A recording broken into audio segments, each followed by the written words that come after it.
Hi besties, hi bunnies. Coffee's cold, truce brewing. Let's hit the road. Just Machado wheeling hand, time to unfold. Early light breaks, coffee chilling in my grip. Hi besties, hi bunnies, join the trip. Cruising mass highway, spilling secrets for hours. 1 to 3 deep, no holds barred, owning our power. Squad's got my back, riding waves through the storm. Besties and bunnies, keeping it warm. Got that wild spark, singing random and free. Keeping the vibe alive, just you and me. Trolls creeping in, haters twisting the feet.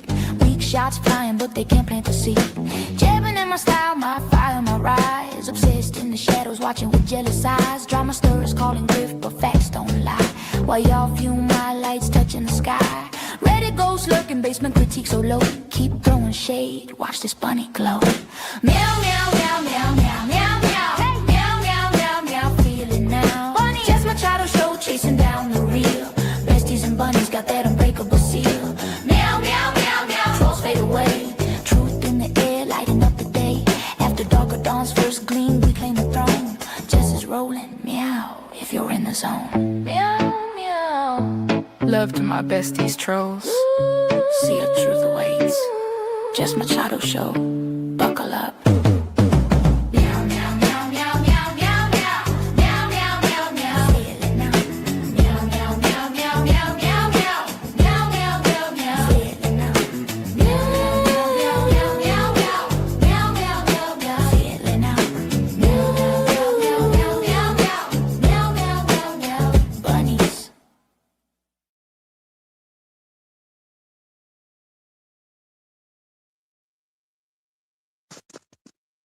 All right, good morning. Hi, we're still home. We're having a little bit of a day. Hold on, the dogs are outside. I know, this week is off. This week is feeling very off, as you know. Yesterday, Georgia had a late start. Today, Georgia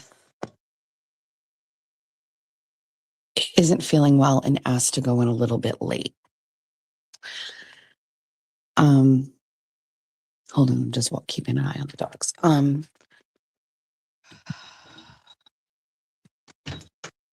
And so my take on that was no. And then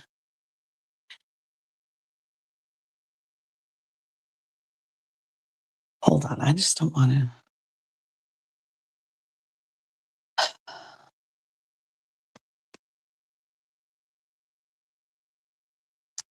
I have always maintained that Georgia is going to be my most difficult child, and it has not let me down, has not disappointed. I don't understand. We were doing great. And then we had, was it last week? She was like, "Can I take the day off from school?" Very rare. Okay. Now, yesterday was a late start. That's fine. She went for breakfast. Now today I got no sleep. Now I can confirm that because I was up late and I heard her in the bathroom. And now she's saying that she wants to not go to school today. I said, absolutely not. And she's like, well, then can I go in a little later? And I was like, no. I was like, let's go. And she's like, I'm not going to be able to get ready in time. And I'm like, okay, do I start screaming and like, let's go, let's hustle? And then that will start us off on a path of like not being able to come back from that. Like, so I was like, fine. I said, you can, sleep another hour and then you can, unfortunately, this will require me having to do a little bit of work. Reagan is rolling around on the snow on his back. He is a true, guardian dog, livestock guardian dog. All right, let's get them in. They peed. For those of you who give me a hard time, if you remember during Christmas break, they go out, they do their business, they come back in, and when I come back from 24 and 24, they go back outside. And they're out there for about an hour. Good morning. Quincy, Reagan. Also, we bought Quincy this bird stuffed animal, 4 dogs. I don't really understand. Jeff got mad at me. He's like, don't buy it. He's going to destroy it. There has not been a stuffed animal that this dog hasn't destroyed. Okay, guys, come on. Hi, Reagan. Good trotting this morning. You're doing great. Quincy? Where's Quincy? Hi, we're not playing right now.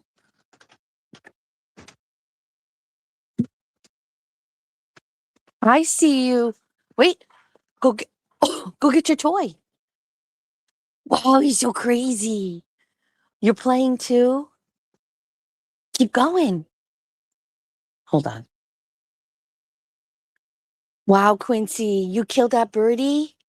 You get him. You get him. Yes. We're so robust today. Go get him. Go get him, Reagan. Steal him. Steal the birdie. Are you covered in snow?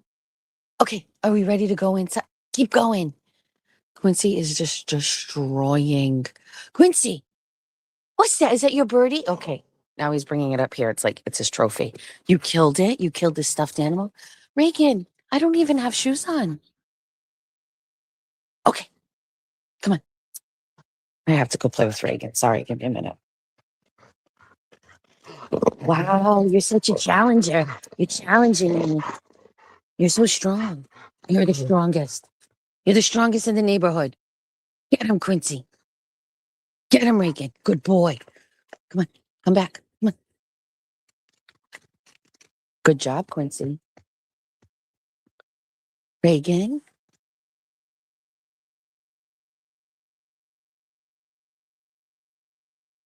All right, let's go inside. Come on. Good job. Good job. Come on. Good job. I feel like you have to see Quincy here. What's that, Quincy?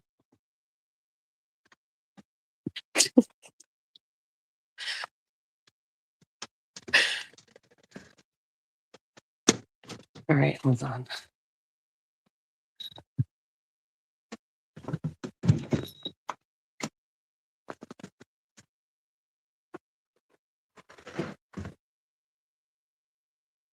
All right, good job. Hold on. We gotta get outside.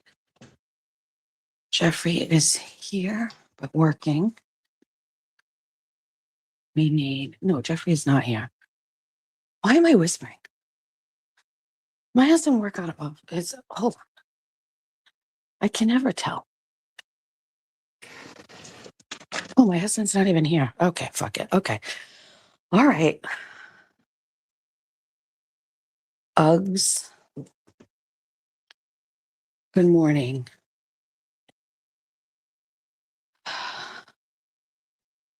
So it's not just me. All of these girls and kids are staying home today or asking to go in late. Good morning, Gingy. Hi, Ace. How you doing? Oh, you're so beautiful. All right, I want to feed them really quickly. Hi, Gingy. You look so pretty today. So, update on the new fish. He is thriving. He's engaging with us now. Took him a couple of days. Hi, Gingy. You look so precious today. You're the sweetest girl. I'm playing with you, yes. Okay.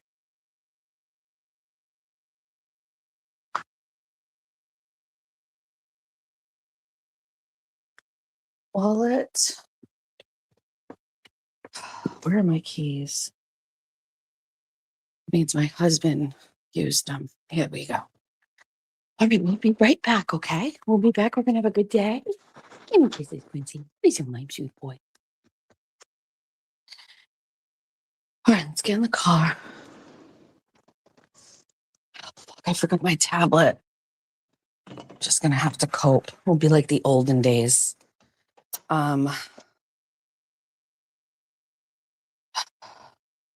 Okay. If you're just joining us, good morning. It's Tuesday. Georgia is, I don't know. negotiated that she needs a slow start to today. Listen, Georgia's going to be 17. I'm picking my battles right now, but at the same time, this would never happen with Julia. Never happen with Jack. Like, I was very, very much just going to be like, okay, we're not doing this for another half hour or so. And I was like, get up. You know what I mean? Like, I'm not listening to that. And then she was like, when I tell you that my body needs a little bit of time. And I was like, oh shit. I was like, this kid sounds just like me. But also, I don't know. George is difficult. I don't know what else to say. I'm working through it. I'm going to do the best I can. Okay. Okay. Good morning. Good morning, Ben Rosa. Good morning, Ben Rosa. You know, I didn't really realize it until after the fact, but the Glare and Jimmy trolling my chat yesterday morning, these assholes. So I went and gave it to Jimmy the same last night. So I don't know. I mean, like Georgia, let's just move past it. Like Georgia is just a challenge for me. She's a challenge. I break this down very simply. Julia has all the characteristics of her father. Okay. So many of the characteristics like her dad, right? Jack, very similar to me. Georgia, very similar to her dad. The girls have adopted the DNA of the dads. My son has adopted the DNA of his mom. And that is we are just working through it. So Georgia, she has decent grades. Although I got a notification she was falling below the line in gym because for the past 2 times she has not brought her sneakers to school, to which I confronted her and she said, I like my cowboy boots. So she has to, it's Georgia with a J. So she has to make sure she does not miss any gym for the rest of the semester, or she's going to have to like do some makeup stuff or whatever for gym. Okay, gym. Everything else she's doing great in. I'm picking my battles and that's it. I'm not really sure what's going on. She's 16. She's going to be 17. I'm just working through it. That's it. She was up late last night. Was not on her phone. Wasn't doing anything. Was just up a lot. Going to the bathroom. I'm not really sure.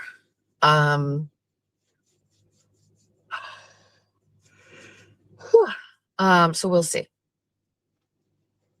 Well, we normally do that where I send her and, you know, you make it through the day or you don't, just call me or whatever. I'm going to be honest with you. I didn't really want to argue with her this morning. Not argue. I didn't want to assert myself. Plenty of days I do. Plenty of days I've done it with Jack. Plenty of days I did it with Julia. I just picked my battle today and I lost this one. That's it. We will be having a conversation when I get back home. So there's that.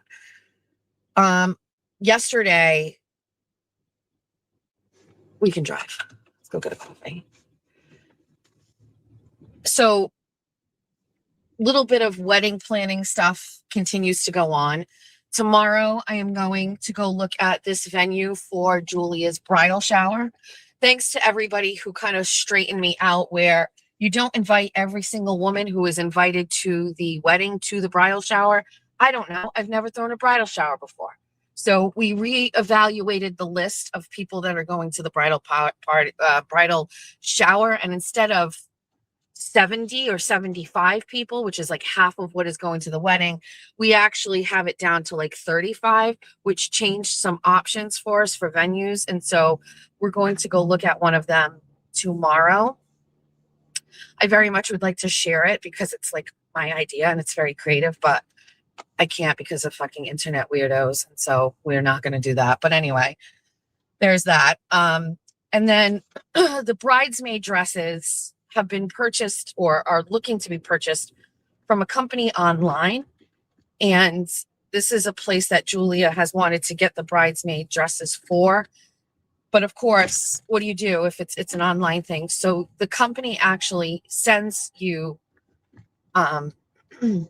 sizes that you need in the dress that you picked in random colors for you to try on before you order it with the proper measurements.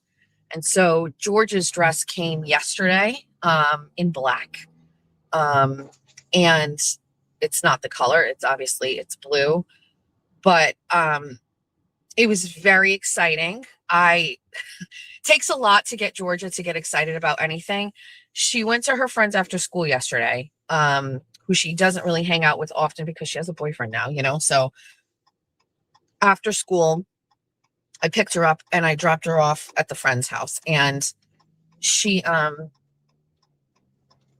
came home and I completely forgot that the dress was in a box on the table.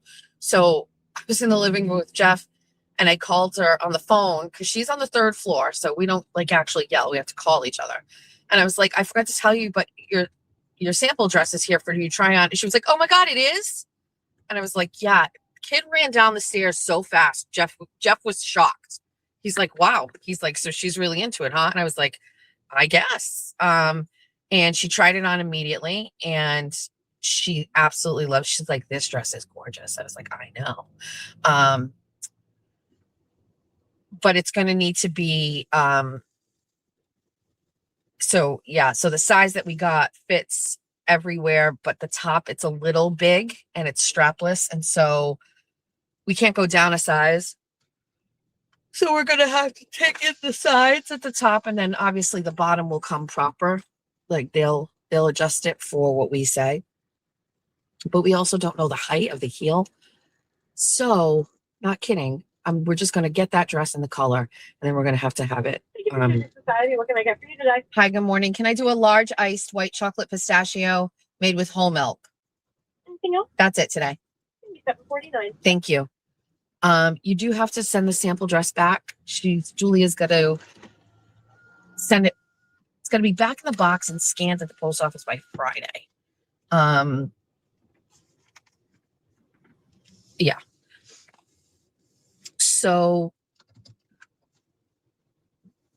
yeah, so we're just going to order that dress as it is, and then we're going to have it tailored here, which is no issue. My dress that I purchased had to be made from this online store as well. And it has been completed and has shipped. Looked at the tracking number. I think we're looking at next Friday or Saturday. It will be here. I'm actually pretty excited. Julie is excited. So we narrowed down the list for the bridal shower. We finalized the wedding list. There were a couple stragglers that we had to discuss. And I think all of those things we figured out all of the hair and all of the makeup people. I think what's left is the cake and the favors. And I think that is all. I think that's everything. My head is still swirling about Jess dating her coffee. Had a half a cup of olive oil. No, it doesn't have a half a cup of olive oil. It acts like it does. By the way, at Starbucks, they had a coffee that was made with olive oil. And they tried to push it and nobody wanted it. Good morning, Stacy. So there's that.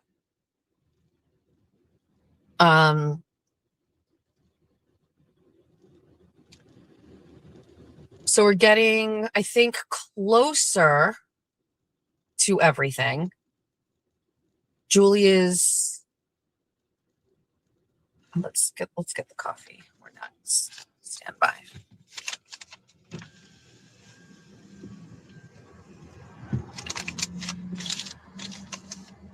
Wow, it's cold. 14. Love that.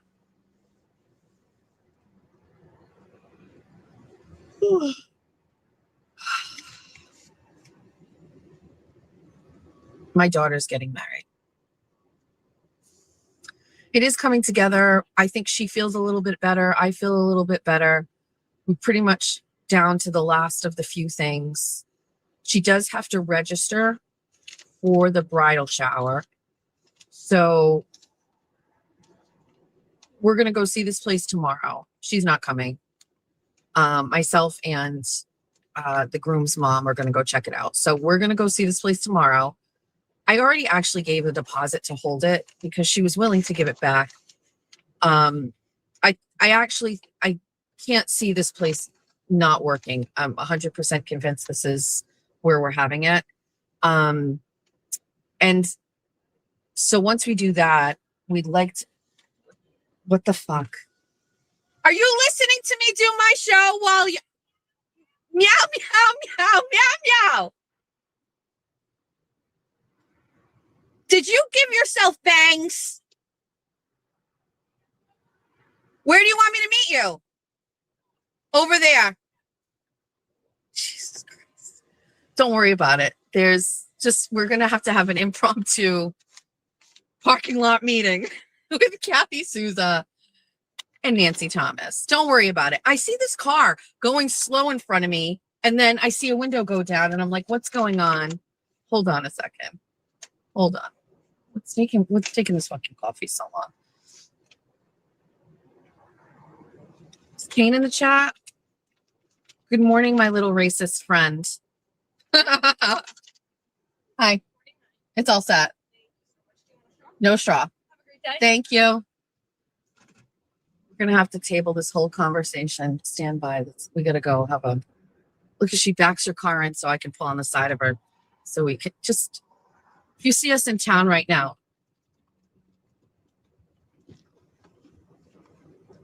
What's up, whores?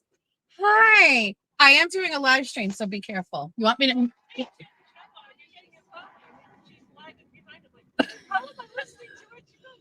What is your hair?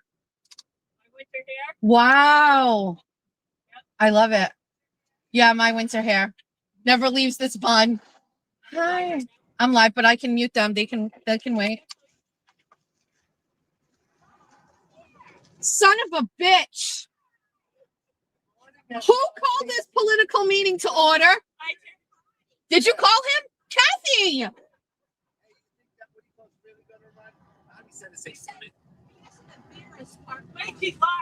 Hold on. Let me mute this. Hold on.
Bye. Have a good day. All right. Okay. Hi. How's everybody? Great.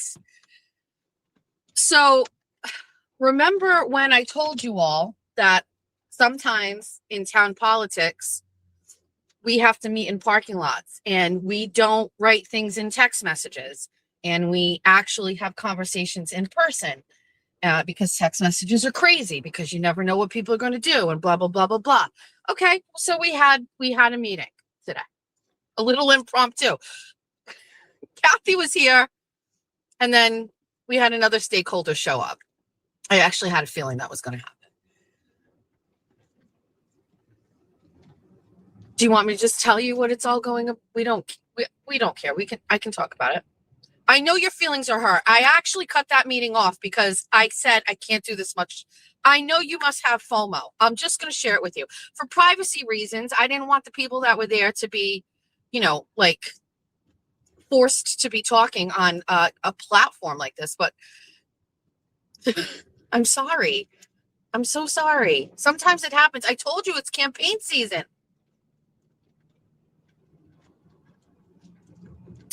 So just a little bit of a parking lot meeting at 8:00 in the morning. Don't worry about it. I know you feel left out. I'm going to fill you in. Okay. So in Somerset, we met, our group of people met and talked to all the stakeholders about who would like to run for what office in town, right? Just a little organization, a little strategy, kind of encouraging people, hey, if you want to run, we're here to help you. Maybe somebody wants to run and we're thinking, hey, that's not a good idea. Maybe run for this. Also using the experience of people like the guy that does campaigns. I don't want to drop names, but we have somebody that's been running campaigns for a long time. We have these conversations every year around campaign year season. We have a campaign season in Somerset every fucking year. It's exhausting. It's not every 2 years. It's every year because everybody's on a cycle. So 1 seat every 3 years, but it's on a cycle. It's a lot. If I could advocate for change, it would be that we'd go every 2 years or every 3 years and it'd be everybody. I don't know. It's just, there's campaign and voter fatigue situations. So anyway, we had our meeting, we all talked, we discussed possible candidates. We had someone in town pull papers to run. His name is Don Setters. Okay. Don Setters has served on the Board of Selectmen before.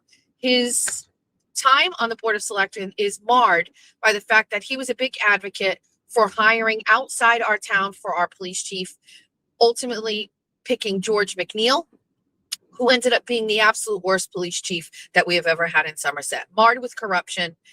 He is an absolute disaster. And the only way to get rid of him was to switch over our Board of Selectmen through a series of elections, which we did. And then they chose not to renew his contract, essentially firing him. And it took years to do. Okay. It took years to correct the mistakes of Don Setters. That being said, Don Setters is a conservative. He's not a registered Republican, but he's a conservative. He's fiscally conservative like crazy, right? He does not like to spend the monies. So this guy out of the blue pulls papers to run for office. Didn't talk to anybody on either side. He didn't talk to anybody on the left side, the right side, the normal stakeholder. Didn't talk to anybody. And we were all like, what the fuck is this guy doing? He's pulling papers. But at the same time, we were kind of like, I don't hate it. He's a Republican. He fucked up before. We're not going to hold it against him. And we actually are being strategic with who we're running, like in other races, right? I'm not going to say too much. Okay, so Don pulls his papers and nobody pulls papers to run against him. Nobody from the Democratic side. They don't run a candidate. I talked to a couple of people who are basically saying they are focused on our current selectman, Jameson Souza, who is not running for re-election, running against Justin Thurber for our state rep. And they're all in on beating Justin. They're focusing on that race. And they're not going to run anybody for selectmen. So at that point, we're going, well, we're not going to run anybody either. Okay. Maybe we deserve an election season where there's no,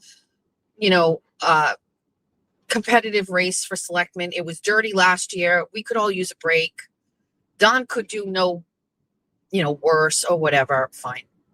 So we say, fine. And then on Saturday, Kathy, who was a former selectman, my friend who I just met in a parking lot, got a call from somebody that was kind of nudging her to run for selectman. And it didn't make any sense. Right, Kathy and Nancy? I know you're listening. It didn't make any sense that this person would call Kathy and nudge her to run. And for the whole weekend, my brain was buzzing about it. And I was like, what the fuck is going on? Why is this happening? It doesn't make sense. Blah, blah, blah, blah, blah. Yesterday, I spoke with our selectman, Todd Costa, our former police chief, and I was telling him about it. And in real time, I said, I wonder if this is a bait and switch situation. And I said, just doesn't seem legit. Now, you have to get signatures on your papers and turn them in, and you have to have 50 registered voters, and you got to get your signatures. I'm not saying you got to get all your signatures at once, but usually when somebody pulls papers to run for office, people are like, can you come and sign my papers? And there's a little bit of buzz, or at least one person has signed the papers of a candidate. And from what we have been told, this candidate, Don Setters, has not had any signatures, kind of making it feel as if he really isn't going to be turning in his papers. He's not going to run. And then I think that somebody's going to be doing a bait and switch, and they're going to run. And then I run that theory by Todd, and Todd agrees. And then I run it by Kathy, and Kathy agrees. And now this other person agrees. And now we think there's going to be a bait and switch. And Friday is the last day you can pull out papers. And so now we are scrambling. If you need to know, we are scrambling. We did not have a candidate. We were not going to have a candidate. And over my dead fucking body is this person going to walk into a seat unopposed. No way. No how. I'll make Jeffrey run.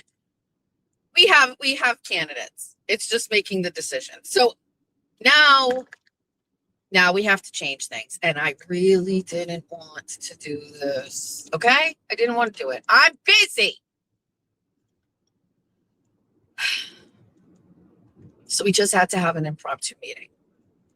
It's over now. Okay, where were we before we were talking town politics? Bring me back.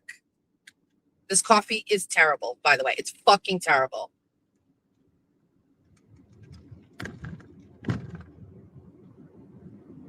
What was I talking about while I was in the line? Before I found out people were stalking me and meeting in parking lots.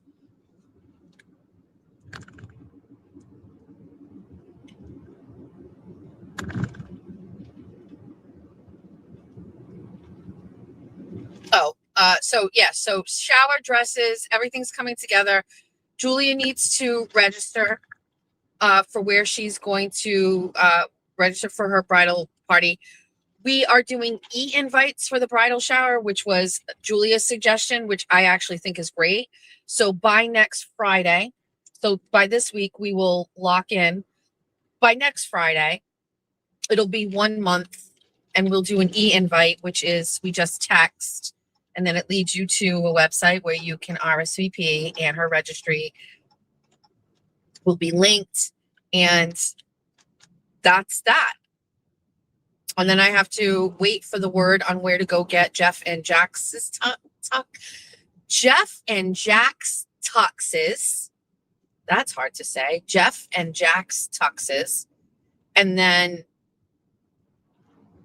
a cup. That's pretty much it. That's pretty much it. I have to speak with my pal Jay Pimenta, who may or may not be listening, and I never call back, to see if he will stay at our house while we are away for the wedding, which is now a 4-day extravaganza.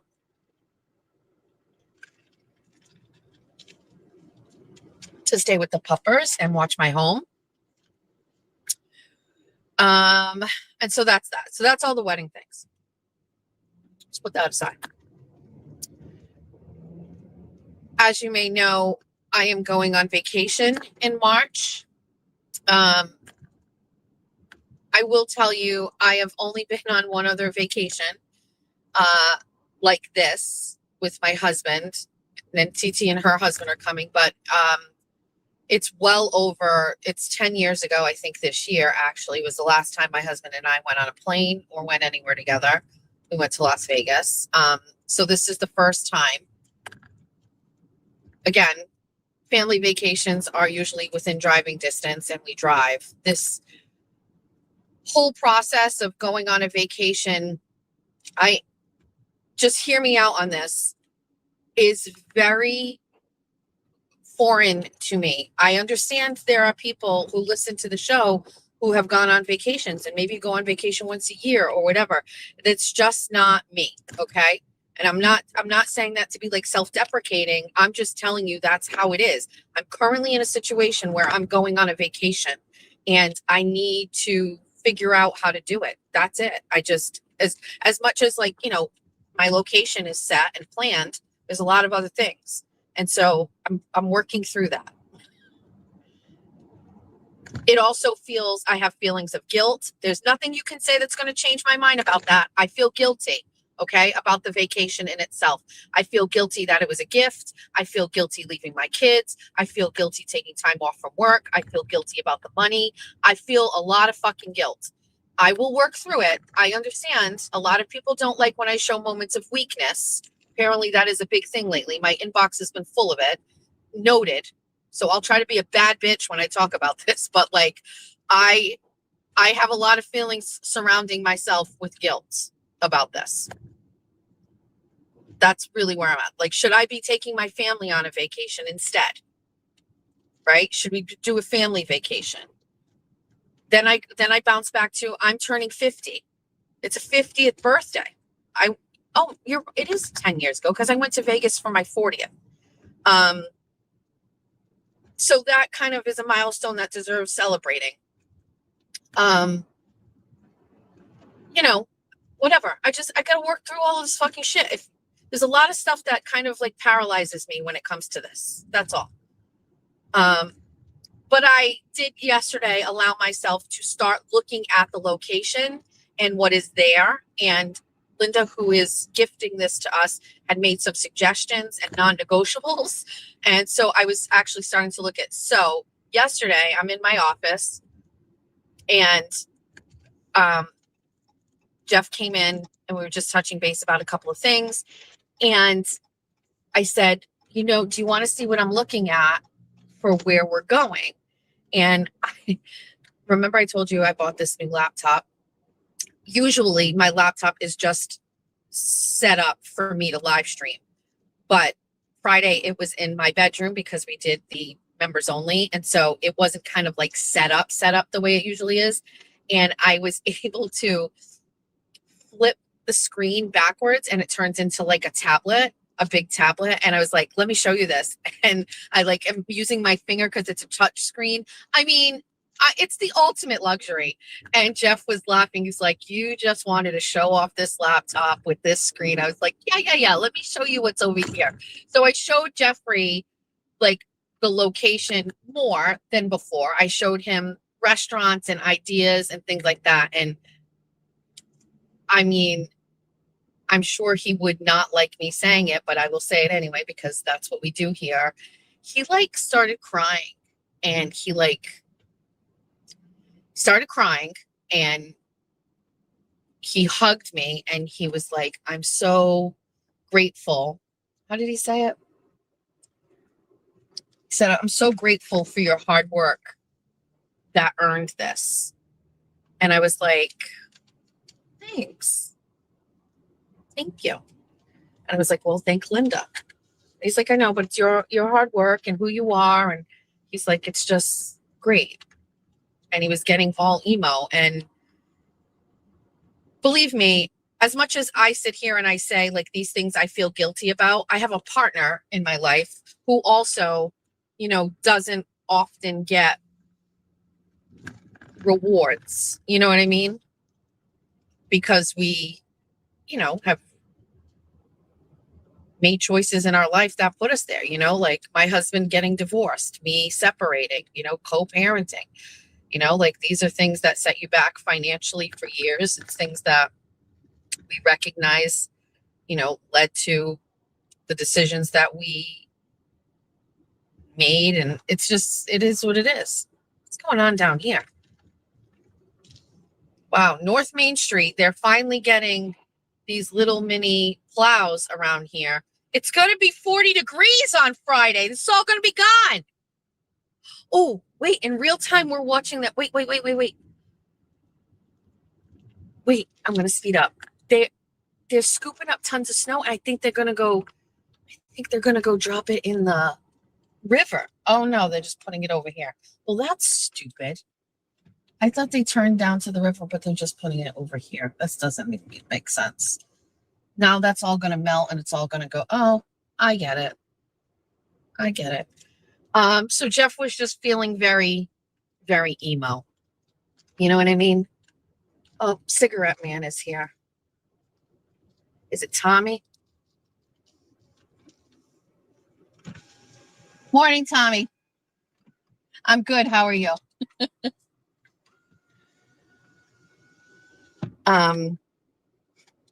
So he's feeling very excited. And I also think too, that's the other thing. We didn't let ourselves get excited. We didn't want to, you want to be humble about it. So we're just being weirdos and we have to work through this problem that we're having about going on a trip. Don't worry about it. TT, on the other hand, has absolutely no problem.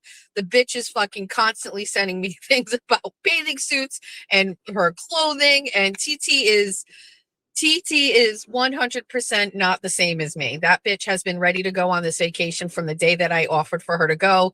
She is ready and she is in. So I should mention, because the woman who is gifting this to us does not care if we talk about it. She doesn't, none of this matters. It's Pensacola, but it's actually not really Pensacola. It's one of the islands off of Pensacola. It's called Portofino Island. So take a peek at it, but it's pretty ridiculous. And I have to give her credit. She listened to me talk. Good morning, Linda, if you're listening. She listened to me talk one time about like all of being scared and how Jimmy made me worry about people on the internet gifting us things. She has sent me so much stuff to prove that this is legit. Like, can you imagine if we got our plane tickets and we all got down there and it was a scam and somebody who hates me was just like, haha, joke's on you, and we had nowhere to go? Portofino is not an island? What do you mean? Isn't it called Portofino Island or something? No, wait. Portofino is the resort? I don't know. There's an island off of Pensacola. I don't know what the name of the island is. But okay, maybe I have it wrong. I don't have my tablet. I could show you, but whatever. Somebody check it. No. Okay, I know Portofino is in Italy. Portofino Island is the name of the resort, maybe. It's Pensacola. Okay, it's Pensacola. Okay, it's Pensacola Beach Island. Okay, perfect. Don't worry about me. I'm fine. Okay, Pensacola Beach Island. It's not Sanibel. It's Pensacola Beach Island. It's an island off of, like, in order for me to get to the downtown Pensacola, you got to go over a bridge. It's on a peninsula. It's close enough. Oh, you live here. Thank you. Okay, so Portofino Island is a resort on some sort of an island off of Pensacola. or an appendage.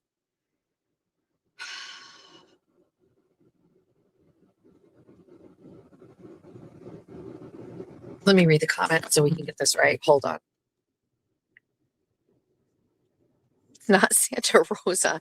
There is a resort called Portofino Island. It is in Pensacola, but it is not like on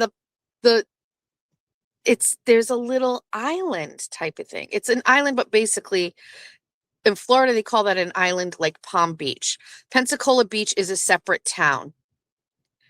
There is a Portofino Island Resort. Thank you. That is where I am staying. The Portofino Island Resort is where I am staying.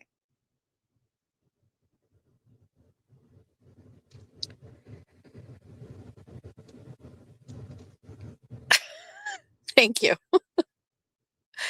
The resort is Portofino Island Resort on Pensacola Beach. Thank you very much. Okay. All I know is there's like a Senior Frogs down the end. There's a Hooters down the end, but there's all these beautiful restaurants and beaches in between. This is where we were really kind of looking. Okay.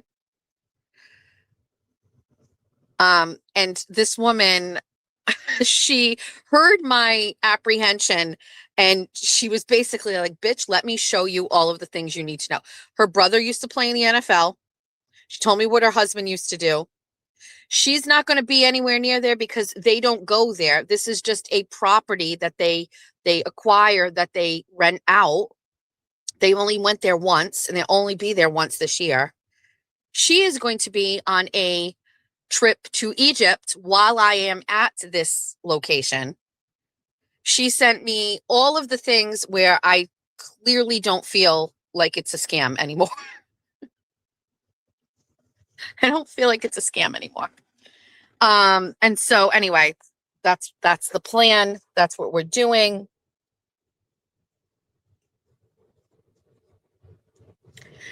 It's not a timeshare. They own it. She sent me actually the whole thing to show like her owner's portal and everything. She thought of that too. She thought of that as well. To like, it's not just her timeshare. They donate several weeks of this resort to charities, firefighters in Pensacola, like for charity auctions and things like that. They are very altruistic and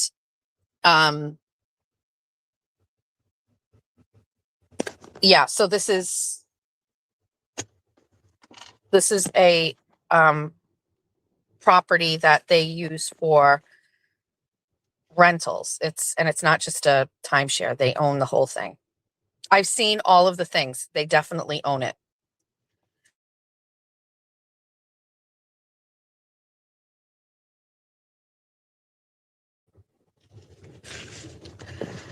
Nobody loves the beach more than Jeffrey. I have a little bit of an issue with beach because of the lupus. Sun can really kind of agitate things. So it's not like it used to be where I could just bake all day. So I always have to do, Jess is a charity case. I am.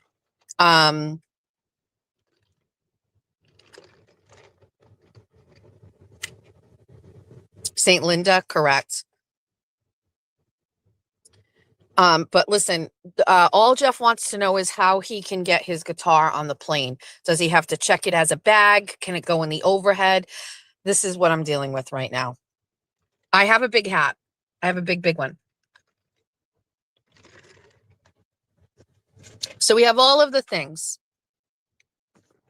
I'm sorry, but like in case people haven't figured it out, the sheer idea of waking up for 4 or 5 consecutive days and not having to manage anything in my household that's the luxury. That, let alone the location, let alone the weather, let alone the heated pools, let alone, I mean, with my family, with TT and I mean, just excited. So anyway, we've got that coming up. So wedding, we're on track. Bridal shower on track. Vacation on track. Yesterday, we had a hearing for Kelsey Fitzsimmons. obviously I knew we were not going to be seeing much activity in that, and I was not going to travel the 2 hours to Salem for a 5-minute hearing, which is exactly what happened. However, I received an email the night before from Courtney Healy stating that they were filing a motion to recuse as soon as it was in the portal, that it would get sent to us. It was ready yesterday around the time of the hearing. I shared that on my X account.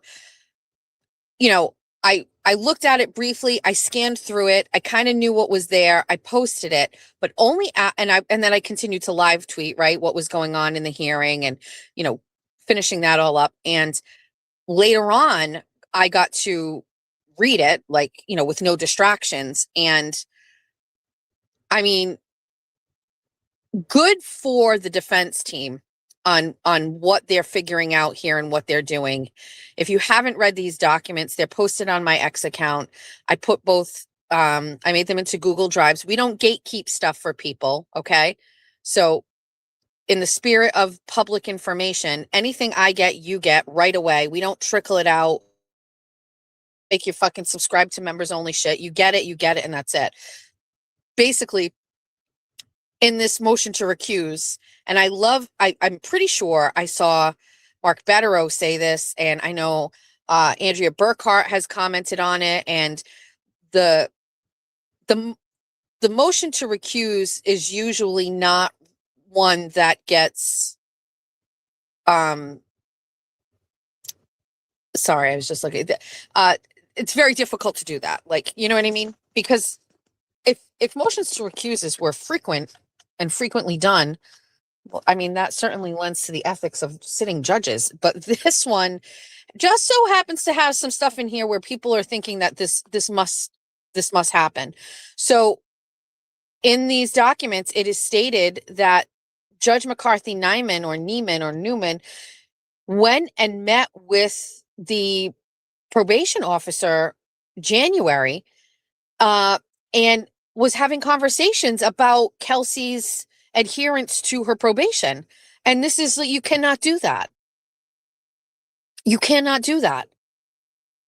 And I don't know who, again, in a fleeting moments of reading it online, but it was somebody that brought up the point that this lent to her cutting him off during his testimony in the now infamous hearing where she revoked Casey's bail simply after wanting to change the way in which she was adhering to the court-ordered alcohol testing.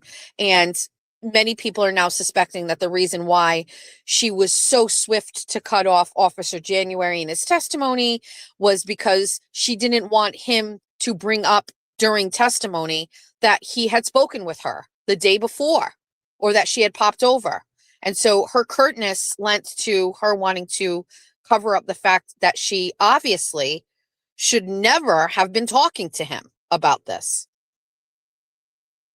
And furthermore, so there's that. And then that she filed like a complaint, or there was a complaint filed against, I mean, and then I had to text Courtney. I said, is the officer who shot Kelsey's name McCarthy? That is something I don't think we had seen before these court documents yesterday. If I'm correct, I haven't read that. The officer that shot her, I don't know what, you guys will know what is his last name, but I think for the first time we saw that there is McCarthy was listed in these court documents.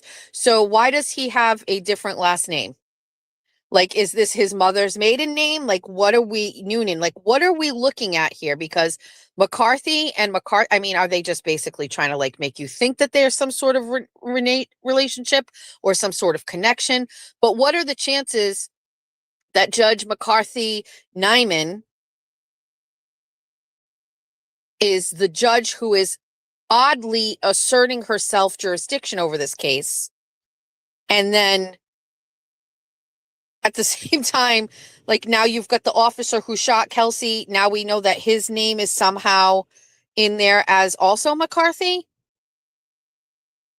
And then I loved the exhibits where it's very obvious that this judge was assigned to civil cases in that court and then just basically took over and assigned herself to this. Now, I called TT, who works in the court system, because I don't know. And I was just asking, does this happen where judges can just say, I'm going to cover this case? And she gave me a perfect example of one. There was a person that was in front of a judge, and I guess the judge felt like, she gave me an example, and it wasn't at this courthouse, it was another courthouse, but like basically she gave the example that the judge thought that the person who was either representing themselves or something like that was basically like trying to pull a fast one on the court in a couple of ways. And a judge basically said, I'm going to cover this one. And he changed his assignment because he wanted to, see this one through or whatever. So I guess you can do this, but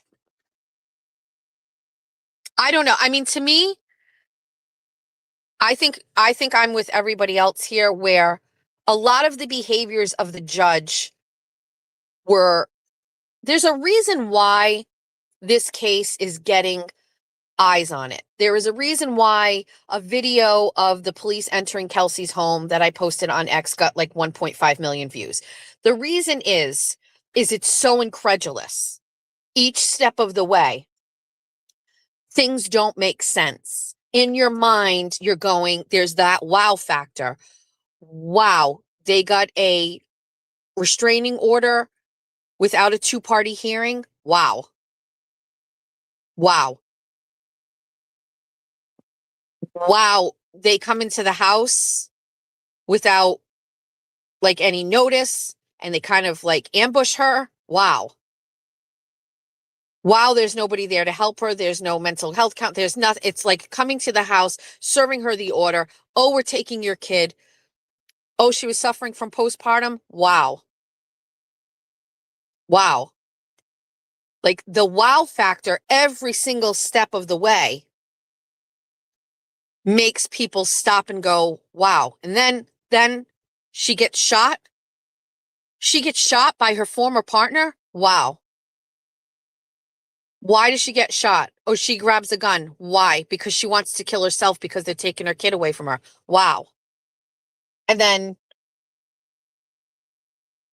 she's now, I mean, I'm just going to be honest with you. The first charges that were related to like, what was it? Attempted murder or whatever. Wow. Like, what do you mean? Okay. So now we're down to one charge. Assault and battery with a dangerous weapon. I'm not even sure what that specifically pertains to, as she did not aim the gun at the officer. She aimed it at herself. So now we're down to one simple charge that, if even convicted, would only lend to probation. And we have her getting out, finally getting out. And now alcohol testing and alcohol monitoring because of a bachelorette bridal weekend where she's drinking and what? Saying what? Doing what? According to who? According to who? His friends? What do you mean?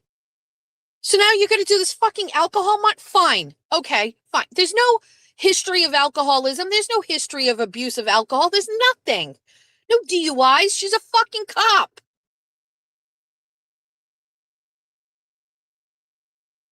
And by the way, was everybody else there drinking when she was drinking? Was everybody sober to observe these behaviors that lent to him wanting a fucking restraining order against her? Give me a break. And then finally, she does the alcohol testing, and oh, I don't know, maybe because she's been rotting in a fucking jail cell all summer after getting shot in the fucking chest by her fucking partner. And she finally gets home and she's like, this is miserable. This is uncomfortable. I can't fucking do this. And you got a PO who's going, yeah, man, I see you. I feel you. This is crazy. Okay. Yeah. We don't need to do it this way. Let's do it another way. And then you submit a request to have this changed, and out of what? Out of fucking spite, the judge just says, fuck it. not only no, you're getting taken back into custody.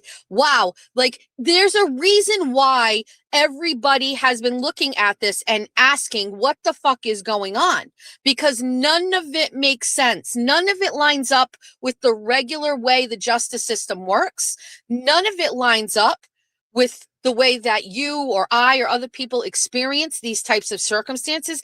And now she's out. Okay. She's charged with a simple assault and battery, which would lend to probation. Can somebody explain to me why this woman has not had reunification with her child yet? Can somebody explain to me why a woman who served as a police officer up until the day she was shot by another police officer has not been able to even have supervised visitation with her infant child? Can somebody explain to me why this woman cannot see her baby?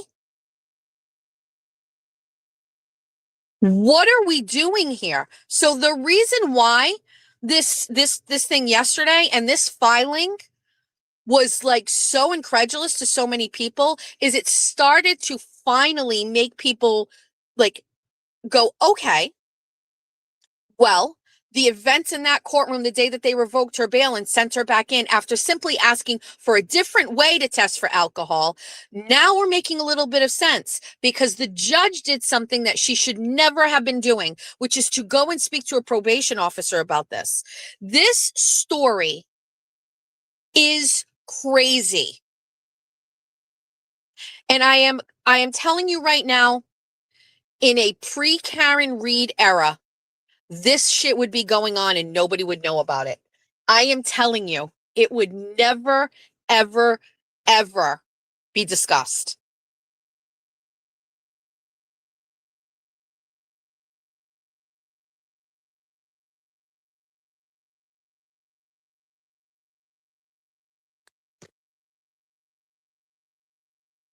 There are a lot of things here that don't make sense.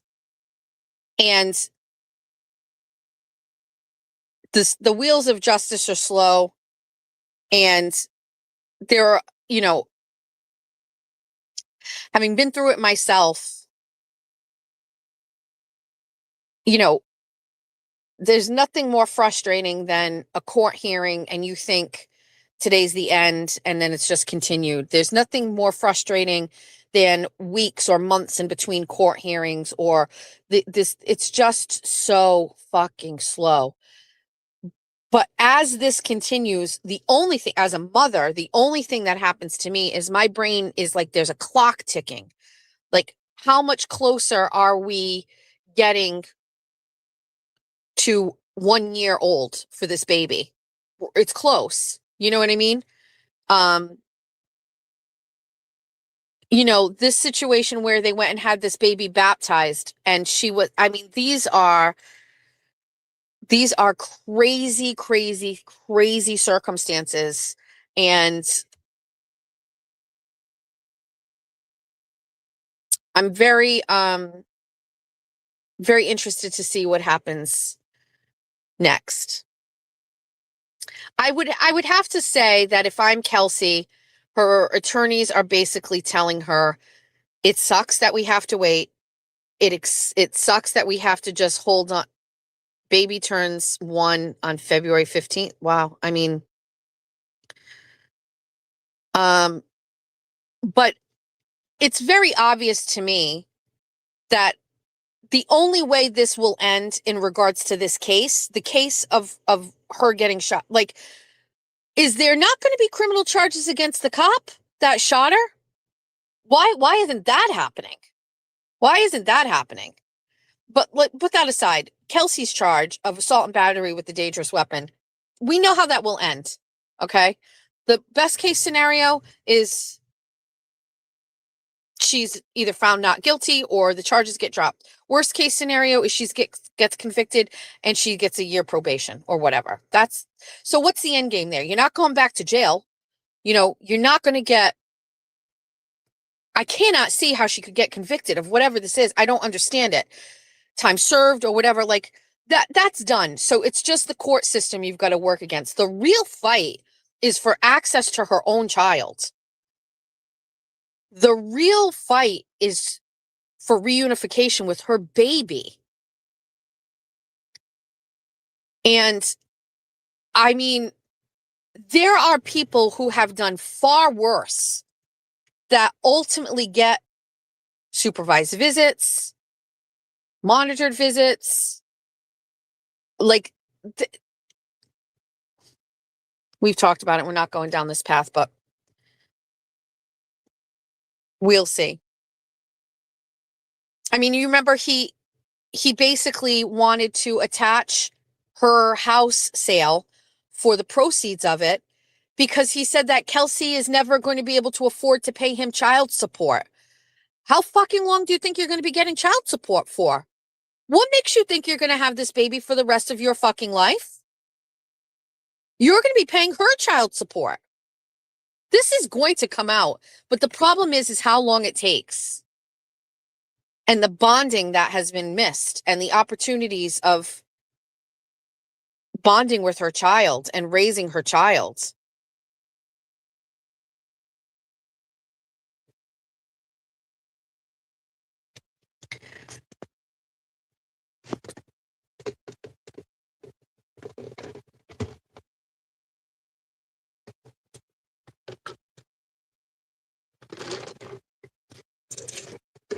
So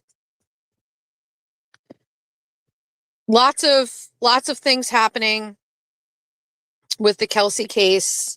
You know, I think the motion to recuse is seeming to be one with some merit, according to some internet chatting by some attorneys.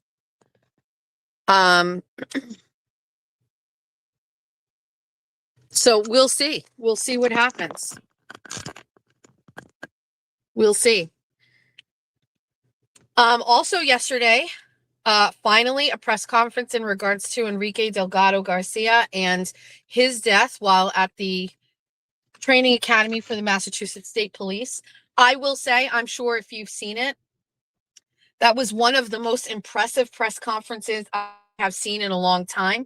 It's very rare that you see a press conference with an investigation that is that succinct, that strong, that confident, that makes you have confidence in the the group that did the investigation.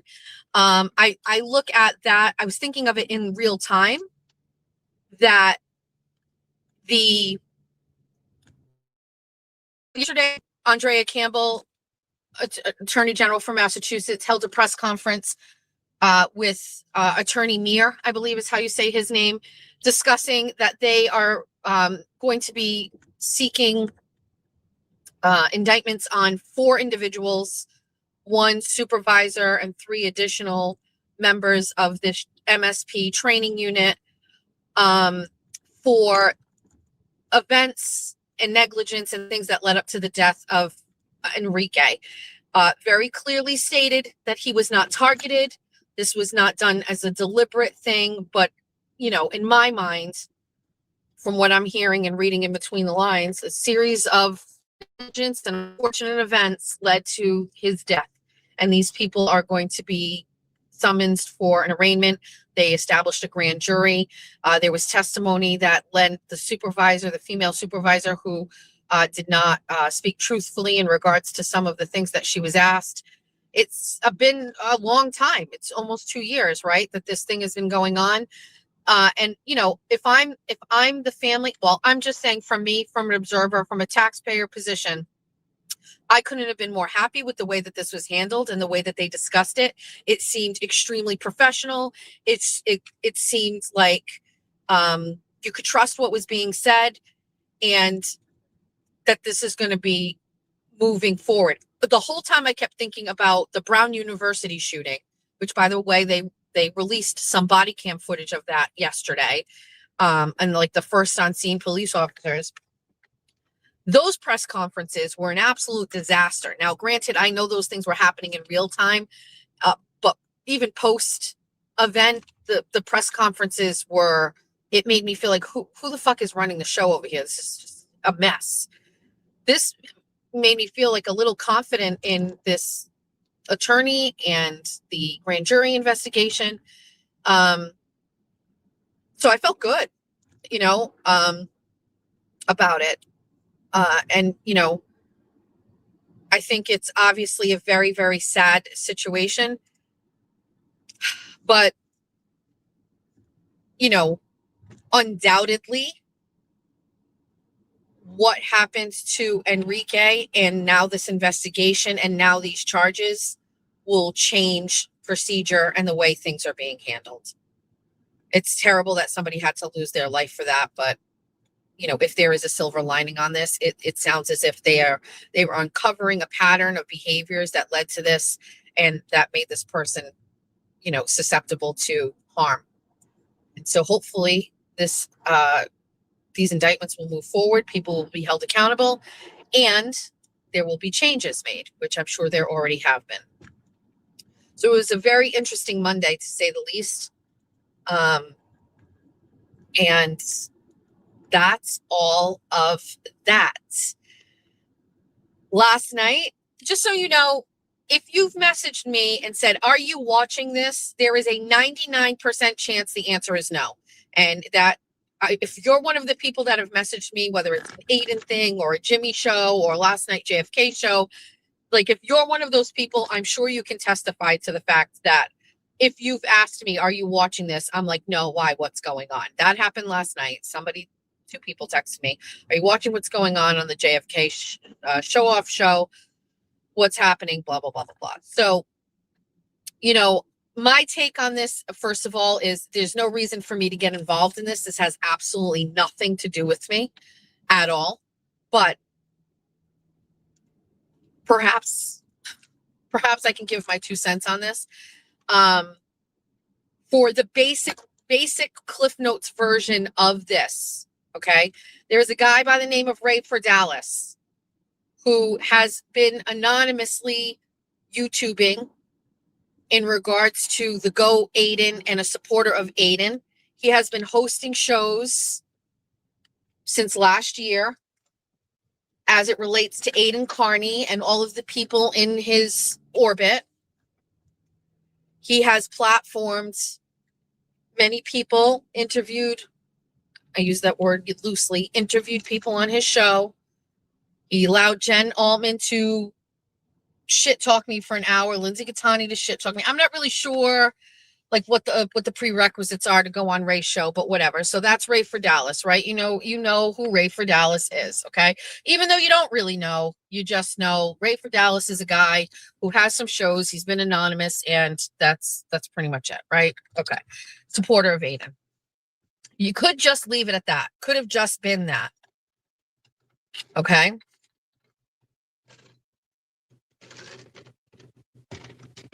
However, thanks to 5150, we are now in a shit show with Ray for Dallas and a bunch of other people from Texas that we don't know nothing the fuck about.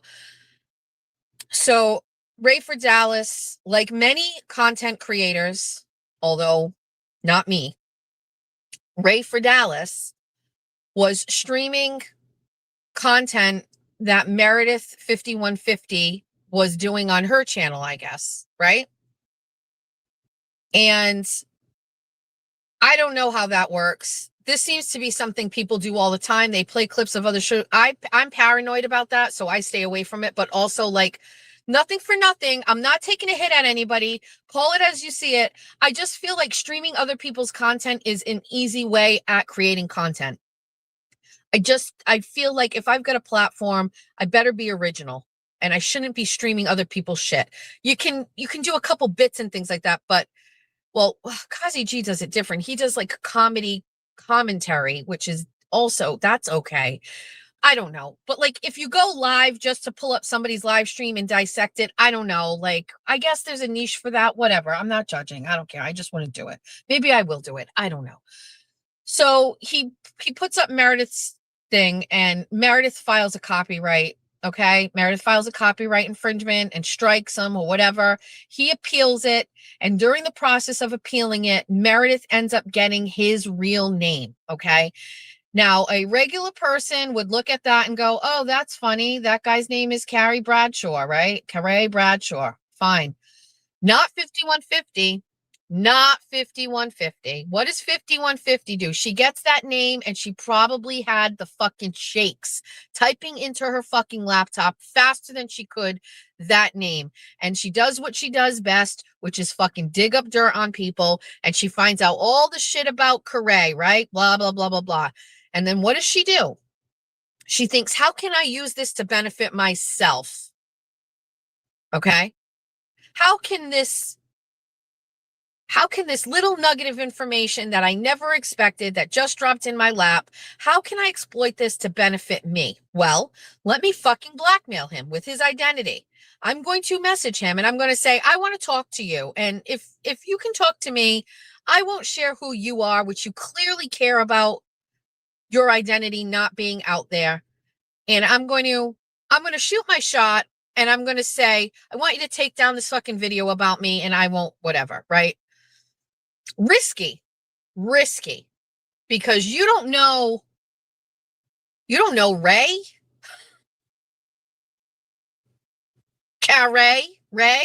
Carrie Bradshaw. You don't know Sex in the City. You don't know what he's like. You don't know anything about him. Turns out he is a fucking nasty motherfucker who doesn't appreciate being blackmailed. And then when she's like, I haven't heard from you before the imposed deadline, I'm going to give you a little bit more time. And you know what? Maybe I'm thinking differently. That motherfucker was just like, abso-fucking-lutely not, bitch. Sorry, Boston bitch. You are not going to fucking, I love this for him. This is a Jessica move. I'm going to take that power away from you. Your card that you're playing, that fucking card you've got in your hand, I'm going to fucking take it away from you. And the guy fucking puts himself on the internet and says, here I am and blah, blah, blah, blah, blah. So now Ray has to show who he is. And Meredith loses that opportunity and she's embarrassed or whatever, but that doesn't matter. 5150 is not done. There are other platforms to seek. There's other search bars and other tools to use. So 5150 does what she does best, probably shaking as she does it. And she's typing in his name into fucking Facebook. And you know what happens when you type a name into Facebook? It pops up their name in their post, but it also posts up times where their name is mentioned. And she comes across a post on Facebook where Sex in the City is basically being accused of being a pedophile, and this bitch shoots her fucking shot, putting her nose in shit that has nothing to fucking do with her, opening up a portal into another world that none of us want to be in, and says, inboxed you, DM'd you about this, and now this fucking broad from fucking Southie is now partnering with these brothers from Texas to expose a story that nobody can fucking confirm, that continues to change all the time. And also she's nowhere to be found. So she like creates this fucking mess and then taps the fuck out. Okay. So fine, Meredith, you think you got him. You think he's a pedophile. At the end of the day, that has abso-fucking-lutely nothing to do with anything that's going on here. It has nothing to do with Aiden. Aiden doesn't know Ray from Dallas. He's never met him. Ray from Dallas hasn't come here for a court hearing. He's a guy on the fucking internet who fucking wanted to get involved because that's what he likes to do. Who the fuck knows? I don't know. Always sounds like he had kids in the background and was eating. I don't know. Maybe he did it for fun. I have no idea. Okay? Maybe he's just looking for some place to fuck. He's no different than fucking Lothario Nanthrax snubbing her nose into shit that doesn't have anything to do with her. Same shit, okay? But now it's taken us to this new fucking level, okay? Because now the person who Meredith sought out and found and wanted to hear his story about getting molested in a shed with Ray, now this guy is coming out and saying, yeah, it was me. I'm the victim. Now we're treading on very difficult territory here where somebody like me goes, okay, now I have to judge the credibility of a person on the internet on whether or not they're being honest about whether or not they were sexually assaulted. I don't want to do that. Nobody here wants to do that. I'm speaking on behalf of everybody. Nobody wants to do that. Nobody wants to decipher how this could be, if these people knew each other, how old they were, what they served for dinner on Sundays at grandpa's house, what the shed looked like, what size the shed. Nobody wants to fucking do this. Okay? We don't want to do this. But Aiden attempts to do it. And it ends up turning into a disaster. The guy fucking bounces out. So now we don't get a real interview. Okay. Don't worry though. Everybody relax. The fucking journalists, rappers of the year are going to come to your rescue, and they are going to do an on-stream live investigation in real time about exactly what's fucking happening here. Okay. And the way that JFK sets this up last night, where he's bringing people on, and it's like, oh, well, did you hear? Did you hear for the first time? Did you hear for the first time that your friend Alex is saying that he was the victim? And do you believe that? Who the fuck are these people? How do you know? What are you talking about? Just because somebody tells you something doesn't mean that it's true. And now there was the one part where, oh my God, I want to fucking blow my brains out, where he's like, oh, so Alex now has a police number, and he walked into a police station. What do you think about that? What do you think about somebody with a criminal background and blah? Would he walk into a police station? I don't know, dude. Does he have a warrant? Because if he doesn't have a warrant, why wouldn't he walk into a police station? He can have all that jail time. He can have all the shit in the world on his back. Like, he's basically saying, like, would a criminal, like Aiden said he was, would he walk into a police station and go and file a... Yeah, he would. If somebody's telling him, you know what you need to do? If 5150 is telling this guy, you know what? You need to go and file a police report. You need to walk into a police department and you need to file a report. Okay, I'll go. It's been 25 years, but fuck it, I'll go. And like JFK basically making everybody on the live stream, I mean, not me, I'm not susceptible to stupidity, but making everybody believe that it must be credible. It must be true that this guy like walked into a police station and he filed a report. Would a criminal do that? Yeah. I mean, is he out on bail? Is he on probation? Does he have a warrant? What the fuck? Of course he would. You know, these two things can happen at the same time. The guy can have a criminal history and have done all this stuff and done all this jail time and also still walk in and file a police report 25 years after the fact. The way that this, I mean, and like JFK and the way he's talking, he's like, oh, I appreciate you and blah. I'm going, what the fuck? And then like Kev is like everybody's fucking Oprah on this show. And he's like, you know, you working through your drama and your, you know, blah. I'm like, who the fuck are these? Who anointed these people as the court, as the fucking jury, as the judge, as the therapist, as the fucking talk show? Who did this? Who empowered these people?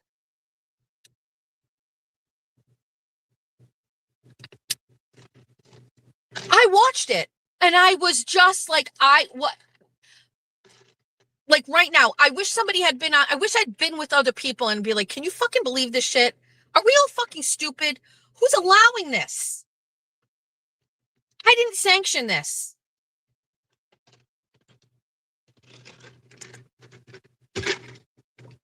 And then it's like, oh, if you even push back on this even remotely, oh, you support people, sexual abuse, you support people getting sexually assaulted, you support pedophiles? Fucking stupid. No, of course I don't. There is a certain level, a certain threshold in which I start to get concerned about things. This isn't it. And at the end of the day, we are only here in this bizarre portal because of fucking 5150, which at the end of the day has nothing to do with Aiden. It doesn't discredit him, nothing. It's almost like this whole side plot that nobody asked for. And she's nowhere to be found. She's probably just like, she's probably working on her next thing. She's probably Google searching something else that you're going to have to deal with. Quite frankly, it's an assault on us. This is an assault on us. We didn't ask for this. We don't deserve this.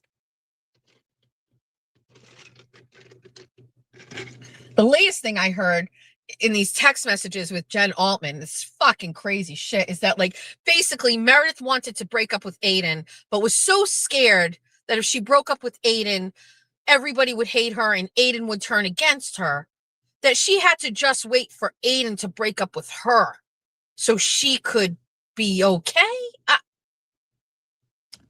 Sure. Got it. You know what happens in my adult world? When you want to break up with somebody, you break up with them. You end your relationship and you say, I wish you well. Let's be friends. Or not. You just break up with them and you move on. You don't sabotage their lives or their careers. You don't take videos of them doing cocaine and send it to their jobs. You don't take recordings that are on their phone and send them to attorneys and police officers. You just fucking go on with your life. Crazy notion. I hear you. Every single solitary bit of fucking drama going on in this whole arena right now is because of 5150. That's it. The Karen Reed audio, the Lindsay Gattani sex tapes, the Ray from Dallas pedophilia. It's all because of one skinny white bitch from fucking Southie. I am done. I want off this ride. I didn't subscribe to this. I want to end my subscription. I don't want to be involved in this anymore. I just can't get the fuck away from it. And now it turns out that my number one fucking ex-enemy, Jennifer Altman, who literally fat shames me every fucking day of her life, multiple times a day, turned against her bestie Aiden Carney because she bonded with Meredith over their hatred for me. I can't get away with these away from these bitches if I tried. I can't. I'm not really trying. I just got to be honest with you. I don't wish any ill will on whatever's going on in Texas and the brothers out in Texas. I actually do not. It sounds like it's something that they need to work on themselves and amongst them, and it has nothing to do with what's going on over here. It seems to actually be making this whole situation worse. If Alex is telling the truth, and I'm not disputing it, and I'm not saying it's true, I don't know. If that's the case, doesn't anybody watching this feel bad that this guy is being exploited by JFK on his show, crying and having to talk about his purported sex abuse on a fucking show that has like 300 followers? Like, isn't that making it worse? Isn't that adding salt to the wound? If it's true? If it's not true, do you think it's appropriate that these guys are doing a show where they normally are just dancing and doing fake rap songs, are actually like platforming people who are accusing somebody of raping them? Why are we in this arena? Who the fuck wants to be a part of this? This is private shit nobody wants to know anything about.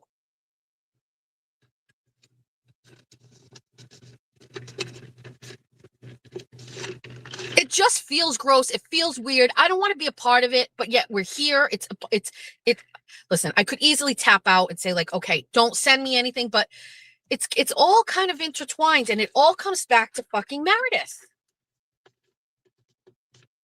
When is it going to end? What's the fucking end game? Somebody find me the ex-boyfriend and tell me how he got out. How'd you get out of this mafia, sir? How did you finally wake up one day and you're like, I'm free? Talk to us about it. How did you do it? What do we have to do? What does Aiden have to do? Give us the fucking blueprint so we can follow it, because we are all fucking set with this shit. Now we got to deal with fucking Altman. We already had that little fucking side thing with MLP lady. She empowered that fucking crazy bitch. All this woman does is summon demons. We don't want this anymore. What does it take? You want to GoFundMe? Do you want to fucking GoFundMe, Meredith? Do you want money? I will fucking start a GoFundMe. I will raise you fucking $25,000 to tap the fuck out. Well, how much? 50? How much is it going to take? What is it? What do you want?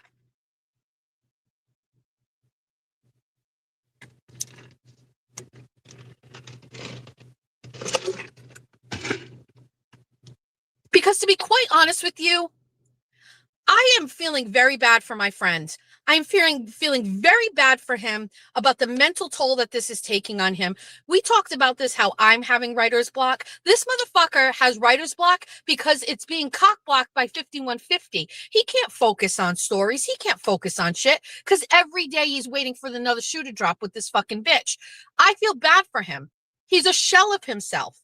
He's fucking making deals with Emily C. He needs to be drama free. That's not him.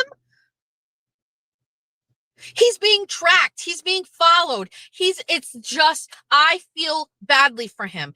You know, if he's responsible for what he did with the Karen Reed case and this fucking stupid charges of witness intimidation, which I know are not true, let him fucking pay his price in a trial and go to a jury of his peers. This fucking life sentence that you've given him, he doesn't deserve it. He doesn't deserve it. It's ruining him. And it doesn't matter whether you broke up with him. This is a relationship. You don't own property with him. You don't have a kid with him. There's no connection to him whatsoever. He doesn't deserve this life sentence of fucking craziness that you're imposing on him. At what point does that matter? Because I want to tell you something. Nobody is looking at Meredith and going, she's the one getting victimized here. Nobody's looking at Meredith and saying she's poor Meredith. It's the opposite. She's coming from a place of power. She's coming from an offensive standpoint. She is not playing defense. She's coming from a place of control, and she's coming from a place of conniving and instigating. She's fine, everybody. Meredith is doing just fucking fine. There's a certain way women act when they have been mistreated or they have whatever, like they were hurt in the relationship. They cry. They cry. This is not what we're seeing. We're seeing someone who is literally out to destroy another ex-boyfriend's life.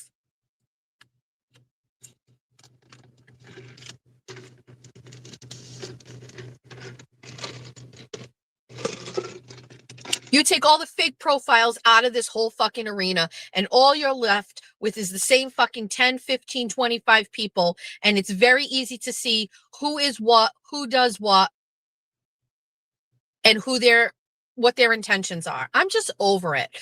This situation, I feel sad about the situation. Sad for Ray, he's being accused. Sad for Alex that he's crying on a fucking live stream, admitting that he's been fucking raped. This fucking dirty shit.